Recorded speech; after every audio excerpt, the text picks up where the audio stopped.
Welcome. I'm so glad you could make it. The politician destined to bring the agency out of debt was a large man, who only looked larger standing next to his diminutive assistant. He had a full beard, and his chest hair poked out of the top of his shirt.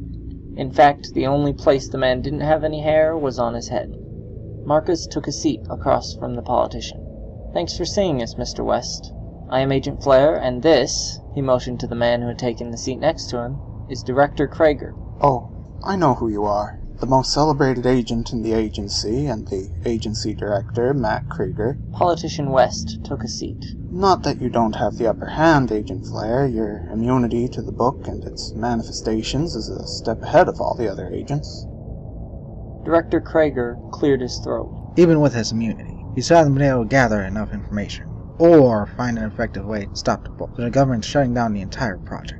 The large politician pulled a cigar from his pocket, ripped off the tip, and rested it in his mouth. Well, that's why we're here, right? So that I can tell you that I'm willing to fund all future agency projects. Agent Flair leaned forward. "You're going to fund us? That's amazing. I don't even know what to say." Just then, the assistant pushed her glasses up her nose and spoke out. "One moment. The politician leaned back while his assistant spoke. We're not prepared to fund the project until you've met our requirements. These are non-negotiable." She took a deep breath and then continued. "Our first requirement is that we make an inspection of every facility. Mr. West isn't interested in funding an agency that he doesn't know the workings of. Is that sufficient?" Director Krager glanced at Marcus Flair and then back at Mr. West. "That is a perfectly understandable concern. You will have full access to our facilities and all information we gathered thus far." I'm glad you said that, Krieger. The politician spoke up again. My father used to say that a man should be careful with his information. Information is the only thing separating us from the pigs. "So then you'll fund us?" Agent Flair went to stand. "Not quite. It was the assistant again. There is another requirement." Agent Flair sat down again. "Anything." The assistant pushed her glasses up on her nose again. "We require the retirement of Agent Flair and all of their immunes, followed by their immediate execution." Marcus Flair was on his feet in a second. "What the hell? What kind of a demand is that?" You need to sit down right now, son. Mr. West's voice was stern and powerful.